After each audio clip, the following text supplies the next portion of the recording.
estamos con los motores bien calentitos, así que bienvenidos, bienvenidas un día más a la hora de inspirar a vuestro canal, vuestro podcast de confianza.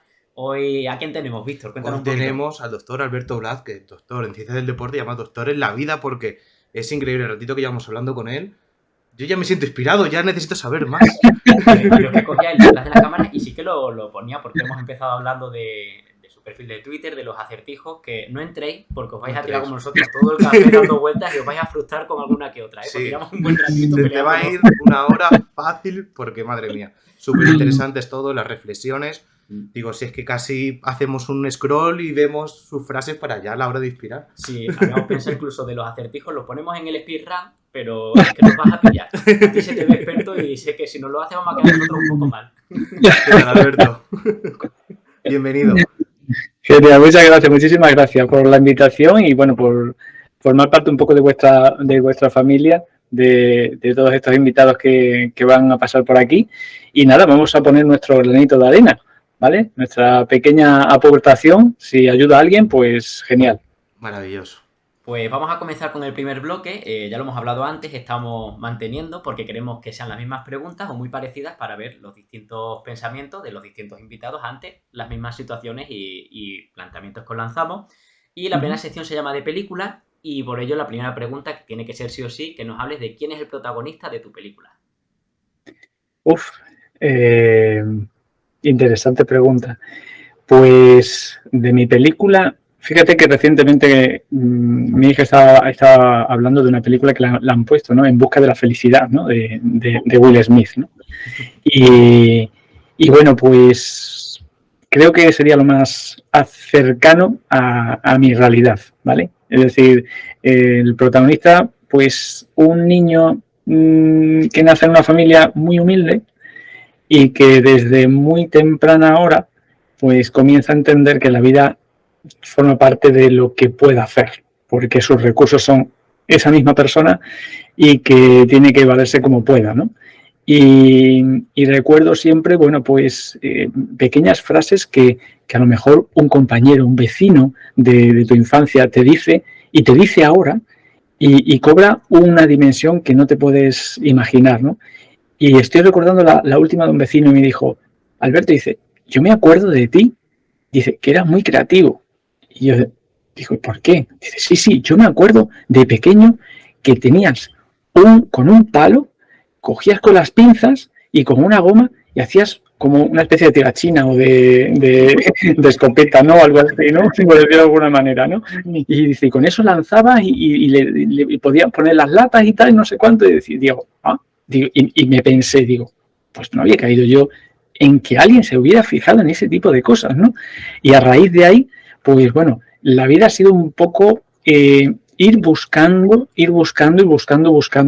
¿vale? Tropezándote muchas veces, por supuesto, pero yo creo que el protagonista ha sido que entre toda esa maleza, o sea, imaginaros una situación donde uno está en la selva quitándose a un lado y a otro, digamos, plantas de un lado y a otro, encontrar a alguien que he sido yo, ¿vale? Es decir, encontrar un poco el equilibrio, de alguna forma, ¿vale? Algo que no ha sido fácil, ¿vale? Pero que poco a poco lo vas encontrando. En una situación que siempre ha sido compleja, ¿vale? Es decir, yo creo que puedo aprender de alguna forma a que a veces el juicio de valor que hacemos de manera muy fácil hoy día, tenemos que pensarlo un poco más, ¿vale? Porque estamos en un momento de nuestra vida y de la sociedad muy binario, muy todo o nada, y se nos está olvidando la escala de grises, ¿vale? Que se suele decir. Es decir, no todo es ni bueno ni malo, sino que depende para quién.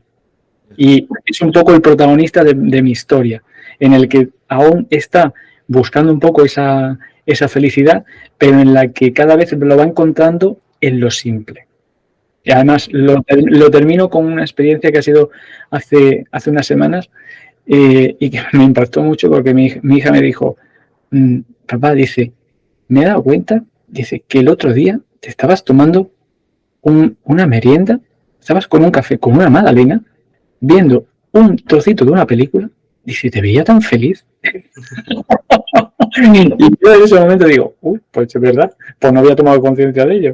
Pues te lo agradezco, porque además lo hago doble, ¿no? Lo tomo conciencia de lo que estaba haciendo, que es algo tan simple como algo que tienes muy cercano, que lo puedes tomar en un momento dado, que tienes la fortuna de tomarlo en ese momento y puedes hacerlo. O sea que en las pequeñas cositas al final pues vas encontrando esa felicidad, ¿no? Claro, hacer de los pequeños momentos, grandes momentos, de lo más simple, el pequeño gesto, decir agradezco, valoro y me encanta poder estar, pues eso, tomándome mi magdalena con mi café viendo un Efectivamente. trocito de película. ¿Cuánta gente quisiera hacer eso realmente? Total. Y Yo además, puedo. toma, si yo con las personas con las que puedo hablar y demás, siempre digo que el secreto de alguna forma para mí es la conciencia. El tomar conciencia. Vamos muy rápido. Vamos tan rápido que no nos damos cuenta ni de lo que hacemos. Y a veces la vida te para. A veces hay alguien que te dice, oye, ¿sabías esto? Para bien o para no también, ¿no? Pero no nos damos cuenta de todo esto. Entonces, el tomar conciencia en cada momento de tu situación, pues también te hace reflexionar sobre cosas que no hayas podido hacer bien en un momento dado y que donde el factor tiempo hoy día cobra un protagonismo excepcional. Si somos capaces de gestionárnoslo nosotros mismos y de dejar de, por un lado, dar un pasito al lado en este túnel del tiempo y de la velocidad tan rápido en el que vamos, yo creo que podemos descubrir muchas cosas. Muchas cosas.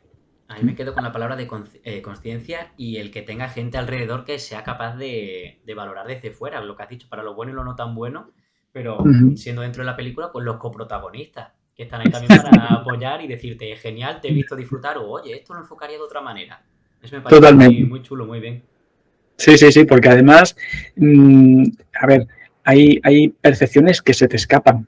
Tú crees que haces las cosas bien, las haces a tu manera, con lo que puedas ver, y otras personas te dicen, no, pues yo lo hubiera hecho de otra forma. Ah, pues sí, ¿por qué no? Y poco a poco empiezo a aprender también que se nos olvida que el pasado no lo podemos juzgar con los ojos del presente, ni tampoco lo del futuro. Nos han educado, siempre digo que yo vengo de una generación en la que nada tiene que ver con lo que estoy viendo ahora. Y mi hija va a venir a una generación en la que poco va a tener que ver con lo que está viviendo también ahora. Con lo cual, digamos que hemos ido muy rápido, muy rápido, y adaptarnos a muchísimas cosas que no tienen nada que ver. La pregunta es, ¿lo anterior era bueno? ¿Por qué? ¿O lo actual es bueno? ¿Por qué? ¿En base a qué? ¿En base a qué criterios? Hemos ganado muchas cosas, pero también hemos perdido otra. ¿Merece la pena el esfuerzo? ¿Merece la pena lo que hemos ganado por lo que hemos perdido? Un poco esa balanza, ¿no? Sobre todo en esa forma de ver la vida como todo o nada, más o menos, lo positivo o lo negativo. Estás conmigo o estás contra mí, ¿no? Hay una frase que a mí me gusta mucho, que es de María Montessori, que dice que el secreto un poco de todo esto es decir, buscamos siempre educar para la paz. Sin embargo, educamos para la competencia. Y la competencia es el principio de cualquier guerra. Entonces, eso nunca se nos debe de olvidar. Y eso es una parte muy importante. Entonces, al final hoy día vamos, corremos, se nos olvida. Hay un estudio que siempre lo tengo muy presente, que es el estudio del buen samaritano. Y señalaba lo siguiente. En una escuela de religiosos se planteó la siguiente hipótesis. ¿Qué ocurriría si nosotros hiciéramos a un seminarista que llevara de un sitio para otro con premura de tiempo algo y una persona estuviera en necesidad de ayuda? La hipótesis iba a decir, bueno, evidentemente son seminaristas, dejarían lo que tienen que hacer para ayudar a esa persona. No fue así. La premura de tiempo hace que olvidemos todo esto. Entonces, hay una frase que suelo decir, no hay tiempo, no hay amor. Entonces, es muy importante tomar esa conciencia para darnos cuenta un poco de todo esto, frenar de nuestro día a día y dedicar un poquito de tiempo a oxigenarnos. Lo que nos cuesta darle al pause. Sí, eso lo hablamos nosotros mucho, que muchas veces quiero hacer y se nos olvida parar, mirar alrededor y disfrutar. Totalmente. Y al final pues, lo echas de menos en algunos puntos. Esa pregunta que se suele decir, oye, ¿dónde te ves tú dentro de...? Ya no te digo 5 años, te digo 1 año, simplemente. Y a veces te hacen la pregunta y parece que te paras, haces un frenazo y dices, uy, pues no lo sé. Y te encuentras, yo lo he preguntado a mucha gente y me he encontrado respuestas de todo tipo y súper curiosas. Y con edades de a lo mejor de 20 a 30 años que rápidamente te dicen, no, yo profesionalmente tal, unos te dicen, yo sé lo que no quiero, otros te dicen, bueno, yo más o menos por aquí, y otros anteponen incluso la vida familiar a la laboral, y eso hace muy poco tiempo me ha impactado muchísimo, y de las cosas que me han más impactado ha sido un chico, creo que era del País Vasco, que tuve la oportunidad de conocerlo, y me dijo, bueno, pues yo lo que me veo, en principio, ayudando a mis padres, porque ya tienen una edad. Y digo, ya está, no necesito más. Eso es. No necesito más. Ya el resto, o sea, rápidamente todas las respuestas del resto de personas, pues quedaron en un segundo plano, ¿vale? Y ya me ha dicho mucho, ¿no? Ya Me ha ves dicho mucho. qué es lo importante y qué es lo urgente realmente, ¿no? Además, mira, si os sirve de referencia o alguien que lo pueda ver o visualizar, yo siempre hago el símil de un buffet. La vida es un gran buffet, pero en el que podemos sacar muchísimas reflexiones. ¿Cómo entras al buffet? ¿Nos hemos dado cuenta cuando entramos al buffet que es lo primero que comemos? Uno llega a un buffet y ve un montón de comida. ¿Y qué es lo primero que comemos? Porque tenemos mucha hambre. ¿Qué elegimos? Hidratos de carbono, arroz, pasta. Eso es lo que menos vale. Sí. Y es con lo que nos llenamos. Cuando llega el momento de tomarte algo más, no puedes más porque dices, es que me he llenado. ¿Y cuántos de nosotros hemos llegado a un buffet y hemos querido comer como de todo y al final no has comido nada y al final te sientes mal y te duele la tripa? Yo con el tiempo he intentado aprender a que llego, digo que me emborracho con la vista y al final yo en esa dualidad me decanto que vivo como para vivir. Es decir, no es una pasión, simplemente vivo yo con un bocadillo, soy muy feliz. Pero sí es cierto que ves pues esa voracidad, ¿no? Y además lo hilo con algo muy curioso. Henry Ford, su manera de entrevistar a sus candidatos era invitándolos a comer. Y siempre se suele, lo podéis encontrar, una anécdota con dos candidatos en el que una vez que los invitó a comer, les dijo al final, bueno, voy a elegir a esta persona. Y la otra dijo, ¿y por qué? Si yo tengo el currículum como tal persona. Y dice, pues mira, por dos motivos fundamentales. El primero es que he observado que echaba sal al filete. Ni siquiera lo has probado. Lo cual me viene a decir que no serás capaz de escuchar antes de tomar una decisión. Y lo segundo es que me has estado riendo a mí, tomando conciencia de mí, y sin embargo ha pasado desapercibido el camarero que te traía cada elemento, cada comida, cada bebida. Dice, sin embargo, tu compañero cada vez que llegaba decía gracias. Pues eran los dos elementos más interesantes. Pero si lo hilo con algo muy actual, podréis conocer, por ejemplo, la experiencia de Pedro de la Rosa, ¿no? Con Ron Dennis cuando estaba en McLaren. Y en aquel año en el que Lewis Hamilton fue el que ganó el Mundial, bueno, pues siempre cuenta esa anécdota, ¿no? De que estaban comiendo y pidieron lo mismo, un stick, un filete, y entonces Ron Dennis, cuando terminó el filete, dijo que miró a Pedro de la Rosa y dice, ya sé que tú no eres bueno planificando por cómo has quedado el plato. Y sin embargo, observa a Lewis Hamilton que había troceado minuciosamente el plato que se iba a comer, que cómo lo iba a comer y cómo lo iba a trocear, todo planificado en el plato. Por lo tanto, en los pequeños detalles, pues se puede conocer a la gente, incluso hacer entrevistas, ¿no? Qué bueno. Qué interesante, pues la verdad es que nos vamos anotando todas estas metáforas, símiles y experiencias que nos contáis porque nos nutren muchísimo. Y bueno, al hilo de En busca de la felicidad de esa película, hacemos otra pregunta al hilo de todo esto y es, ¿en qué momento superó la realidad a la ficción en tu película? Bueno, ha habido momentos gratificantes y no tan gratificantes, ¿no?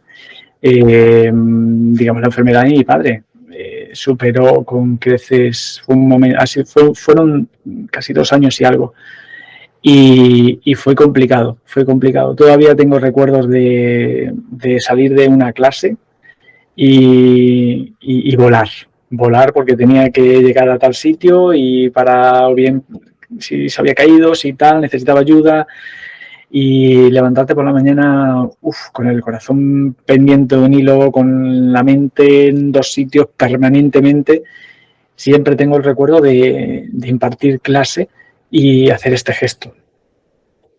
Este gesto significaba, Alberto, ahora no toca, cambia, y hace el esfuerzo por ponerte esa nueva máscara del personaje.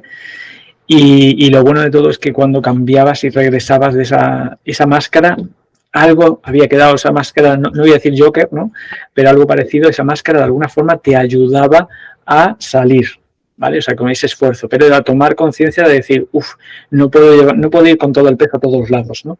Sino que hay momentos donde uno tiene que aligerar, cambiar, y que en ese cambio te ayuda.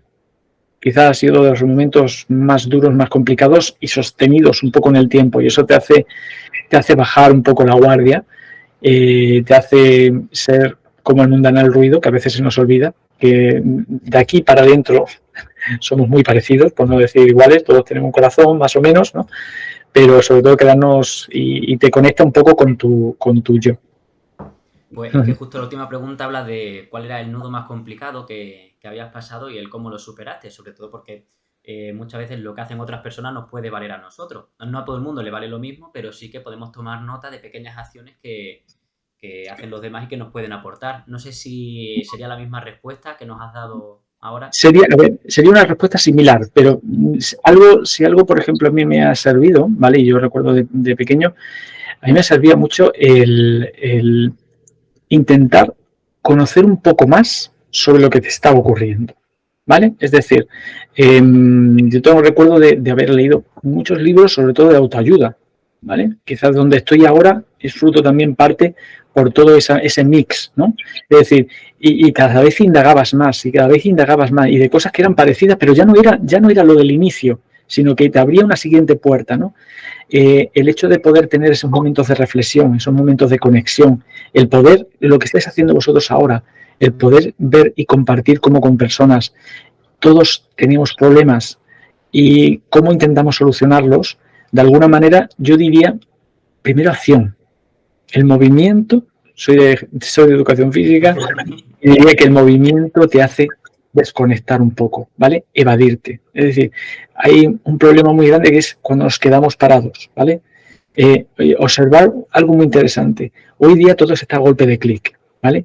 Nos interesa mucho que la gente pues tenga ira, tenga alegría exacerbada, es decir, vamos a los extremos. ¿Por qué? Porque eso es la parte instintiva, y la parte instintiva se traduce en acción. La parte reflexiva se traduce en conclusiones, pero te quedas parado. Por lo tanto, en momentos donde la situación a veces es dura, estar parado lo que hace es que amplifica nuestro problema, con lo cual nos hace sentir muchas veces peor, etcétera, etcétera. Cuando hay un problema en el que ves que la solución para el propio problema a lo mejor es más o menos difícil, a veces es acompañar. Fijaros que yo soy muy de reflexiones y de frases y demás, pero siempre tengo en cuenta algo muy interesante. ¿Qué ocurriría cuando uno está en un duelo? Ese típico momento donde uno no sabe qué decir, donde uno no sabe qué hacer. Pues simplemente acompañar.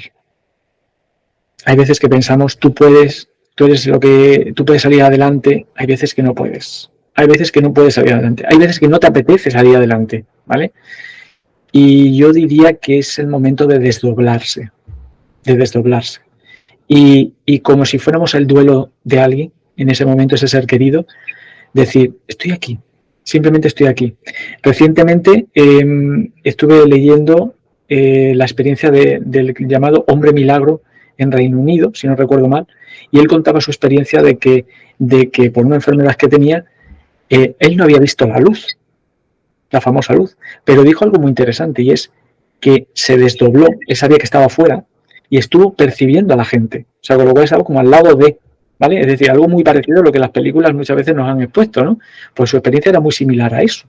Y yo diría en esos momentos algo muy importante es eso de desdoblarse y poder acompañarse, ¿vale? Es decir, a veces todos tratamos de ayudar a las personas que tenemos alrededor, pero se nos olvida que la persona no está bien y que alguien puede estar muy bien y decimos tú puedes, pero hay veces que no podemos y no queremos. Y en esos momentos donde uno mismo tiene que estar al lado para decir, te espero. Cuando estés mejor, yo te voy a acompañar. Y si estás peor, te voy a acompañar. No siempre es aconsejar, decir, tienes que hacer esto o lo otro, pero incluso con uno mismo. Muchas veces sentarte al lado, una maneta en la espalda y decir, esperemos juntos y nada. Yo lo digo a veces con mis amigos, digo, si te hundes, a lo mejor no te saco para flote, pero si no me siento contigo en el suelo y no como una bolsa de patatas fritas, ¿sabes? Y ya, Genial, genial, aguantando lo que genial. sea. Pero también a nosotros mismos, ¿no? Es decir, me encuentro mal, también tengo que aceptar esa emoción, ese sentimiento. Es sano, también te ayuda a conocerte y también te ayuda a quererte a ti mismo. Es decir, oye, tampoco necesito que venga alguien a que me saque del pozo, sino tengo que hacer yo algo para saber cuándo, ya sea 1 año, 2 años o 2 días, que sigo para arriba. Fíjate, en esa toma de conciencia, Víctor, me gusta mucho porque hoy día estamos muy necesitados de tomar conciencia de cuál es el criterio que tenemos que decir, no lo que nos digan que tenemos que hacer. Es decir, es felicidad y que no lo es. ¿Por qué esto está bien y por qué esto no está tan bien? Es decir, ¿por qué el miedo es malo? Porque de la ira es mala. Cada una de las emociones tiene una misión en la vida, que es la supervivencia. Hemos atribuido como algo muy bueno determinadas y como algo muy malo las otras. Y a veces alguien que tiene miedo es malo. ¿Por qué? Cuando realmente es una alarma y un esto para superarte. Correcto, algo te está avisando, simplemente. Pero para poder llegar a ese momento, uno tiene que tomar conciencia. Está bien tener miedo, está bien estar fenomenal, ¿vale? Está bien tener ira en determinados momentos. La gestión de todo eso es fruto del camino de vida, evidentemente. No es lo mismo tener una ira y darse tortas con la pared a tener una ira y decir, bueno, voy a salir a correr, voy a escuchar música y conecto y me relajo. Vale, pues ya está. Entonces sí, estás manejando esa selva que tenemos de emociones que tenemos todos en nuestro interior. Ese es un poco el mensaje que yo quería trasladar, ¿no? Que de alguna manera a mí me gusta poner esos ejemplos cotidianos de situaciones complicadas en las que no sabemos cómo actuar, no sabemos cómo acertar, pero sobre todo en la que nos ponemos un poco en la piel, ¿no? Que a veces las personas no podemos y no queremos. Y simplemente estando ahí, estamos haciendo mucho. Esto, y bueno, para rematar la sección, hace poquito vi una entrevista que le hacían a un chico inglés y hablando pues de las traducciones, ¿no? Él decía que para estos momentos de duelo, dice, I'm sorry for your loss, siento tu pérdida, pero que le encantaba en español porque era te acompaño en el sentimiento. Y ahí rescatamos el verbo acompañar, el decir, lo de no estoy ahí dando los consejos, sino nos sentamos, te voy a acompañar en este proceso. Y es que me había chocado porque justo lo estamos mencionando y es verdad que como con el punto de vista del idioma, el decir, jo, qué bonita vuestra expresión, porque es que es la verdad de cómo tiene que ser. Totalmente, yo lo aprendo, ¿eh? Aprendo porque tomo conciencia de lo que acabas de decir y que son frases que las decimos, ¿veis? Y que es tan bonita que si simplemente tomáramos conciencia del significado que tiene, no tenemos que hacer otra cosa, sino que te voy a acompañar en este sentimiento que tú tienes hoy, que probablemente sea complicado, sea difícil, que te está haciendo sentir estas cosas, y mi misión es esa, acompañarte, Totalmente. hasta que decidas, puedas, quieras salir poco a poco, pero simplemente el hecho de saber que alguien lo tienes al lado te da paz, te da tranquilidad. Genial. Totalmente, pues me han encantado todas estas Sí, respuestas. La verdad es que esta sección nos encanta, sobre todo la primera y la última, que son las que tocan más el corazoncito. Nos gusta muchísimo porque no solo a nosotros, sino hay gente que nos escribe que nos dice que les encanta, que les viene muy bien, que al final ese es el fin, el objetivo de este podcast, que es el poder ayudar inspirando a través de, pues, de experiencias o conocimientos como los que tú tienes, Alberto, como todas las personas que van viniendo. Así que, de nuevo, mil gracias. Sí. Un Podríamos placer. estar horas y horas y horas solamente en la primera sección, ¿eh? Sí, la verdad. Básicamente.